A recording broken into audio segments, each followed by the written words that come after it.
ओम श्री लक्ष्मी नारायण जी नमः। 5वां सकंद 12वां अध्याय। राजा रहुगण का मनुष्य तन की स्तुति करना।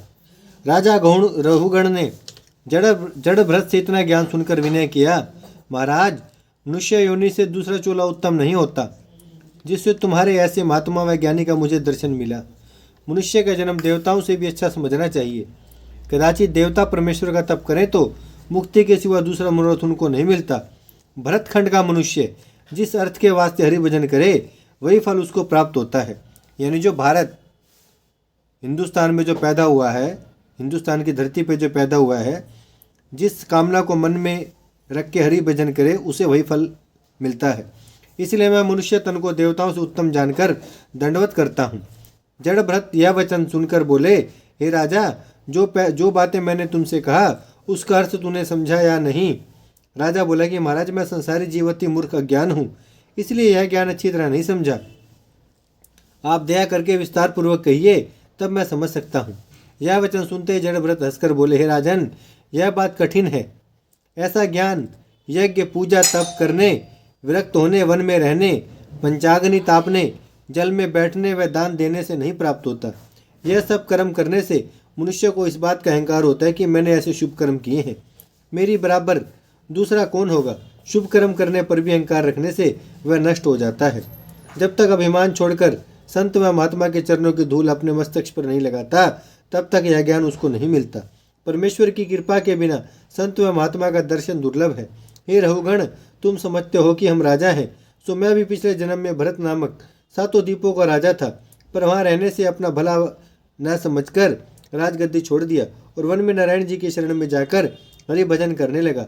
तुमको अभी तक अपनी राजगद्दी का अभिमान बना है, इसलिए दूसरे जीवों पर दया नहीं रखते। जिस तरह परमेश्वर का प्रकाश तुम्हारे तनु में है, उसी तरह इन कहारों में भी समझना चाहिए। ज्ञान की दृष्टि से ये लोग और परमेश्वर के सब जीव तुम्हारे समान हैं, सो तुम अपने शरीर के सुख के वास्ते इन्हें दुख देते हो। यह बहुत अनुचित है। यह ज्ञान सुनते ही राजा रहुगण मारे डर के कांपने लगा और जड़ भरत से हाथ जोड़कर बोला, महाराज, मैं ब्राह्मण के शाप से डरता हूँ। ऐसा ना हो कि आप क्रोध करके मुझे कुछ शाप दें। ओम श्री लक्ष्मी नारायण जी नमः। 13वां अध्याय। जड़ भरत का राजा रहुगण से एक धनी बनने का इतिहास कहना। रहुगण की बात सुनकर जड़ भरत ने कहा, हे राजन, मैं तुझे शाप नहीं दूंगा, डरो मत। ज्ञानी व महात्मा लोग संसारी सुख सपने के समान झूठा समझकर इस शरीर से प्रीति नहीं रखते। परमात्मा काया से इस तरह अलग हैं जिस तरह वृक्ष पर पक्षी बैठा हो और इस पेड़ के काटने से उसे कुछ दुख नहीं होता। कदाचित पक्षी उस वृक्ष को अपना जानकर रोवे तो उसका शोक करना वृथा है। जो मनुष्य शरीर को अपना समझकर संसारी सुख में मन लगाता है, उसे दुख के सिवा सुख नहीं होता। जब वह विरक्त होकर परमेश्वर में ध्यान लगाता है, तब उसको सुख मिलता है। परमेश्वर की भक्ति करने से हृदय में ज्ञान का दीपक प्रज्वलित होता है और काम क्रोध का अंधकार उसके अंतकरण से छूट जाता है। यह ज्ञान सुनते ही राजा रहुगण ने हाथ जोड़कर कहा, महाराज, मैंने आपको पहचाना, आप ब्राह्मण हैं। जिस तरह रोगी का दुख अमृत पीने से छूट जाता है, उसी तरह आप संसारी मनुष्यों को जो माया मोह में फंसकर नष्ट हो रहे हैं, अपना दर्शन देकर कृतार्थ करते हैं। सो मुझे भी अपना दास जानकर आपने दर्शन दिया। यह बात सुनकर जड़ भरत बोले, हे राजन, मैं एक इतिहास कहता हूँ, तू उसके सुनने से भवसागर पार उतर जाएगा। एक धनपात्र बनिया व्यापार की बहुत वस्तुएं अपने साथ लेकर किसी दिशावर को चला। उसने कर्पणता से माल की रक्षा करने के लिए अपने साथ कोई चाकर नहीं रखा, इसलिए 6 चोर उसके संग हो लिए। उन चोरों के और भी सहायक उसके पीछे पीछे चले। थोड़ी दूर नगर से बाहर जाकर वह बनिया राह भूलकर ऐसे वन में पहुंचा जहाँ कोसों तक बस्ती नहीं थी। जब वन में बाघ, भालू, कटीले वृक्ष और नदी नाले अधिक होने से उसका राह चलना कठिन हो गया, तब वह मारे डर के उस वन से पार होने के लिए संध्या तक बराबर चला गया, पर बस्ती कहीं ना मिली। उसी वन में रात हो गई। जब बनिया रात को एक नाले में अपने माल समेत पहुंचा, तब वही 6 चोर और उनके सहायक उसका सब माल लूटने लगे।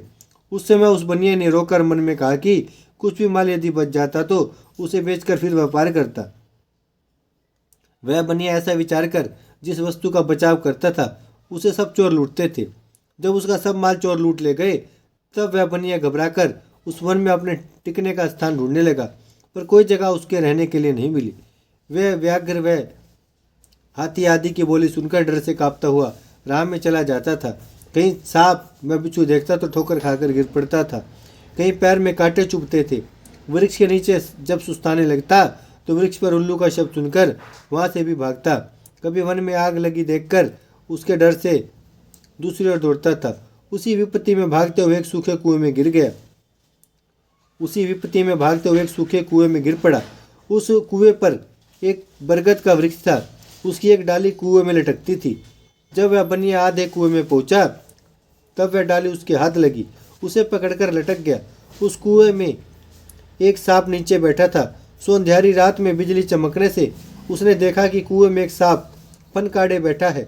जिस डाली को पकड़े था उस डाली को ऊपर से 2 चूहे श्याम व श्वेत वर्ण काटते हैं। तब बनिया ने विचारा कि कुएं में कूद पड़ूं तो सांप के काटने से मर जाऊं, नहीं कूदता तो डाली कट जाने से गिरकर सांप के मुंह में पड़ूंगा। इसी सोच विचार में बनिया पड़ा रहा। उसी बरगद के वृक्ष में शहद का एक छत्ता लगा था। डाली हिलने से एक एक बूंद टपककर उस बनिया के मुंह में गिरता था। ऐसी विपत्ति में वह बनिया शहद चाटकर बहुत प्रसन्न होता था। इसी तरह बनिया की आयु उस कुएं में लटकते हुए बीत गई। उसे निकालने वाला कोई वहां ना पहुंचा। जब एक दिन उन दोनों चूहों ने ऊपर से डाली काट दी तब वह कुएं में गिर पड़ा और सांप के काटने से मर गया। इतनी कथा सुनकर राजा ने जड़भरत से कहा, महाराज, मुझे बड़ा आश्चर्य मालूम होता है कि वह बनिया एक एक बूंद शहद खाकर प्रसन्न रहा और डाली पकड़कर ऊपर क्यों नहीं चढ़ाया। यह वचन सुनकर जड़भरत बोले, हे राजन, ऐसी ही तुम्हारी और सब संसारी मनुष्यों की दशा है। सब मनुष्य अनेक तरह के उद्यम करके कुटुंब का पालन करते हैं, पर घर वालों को किसी तरह का संतोष न होकर प्रतिदिन अधिक लोभ बढ़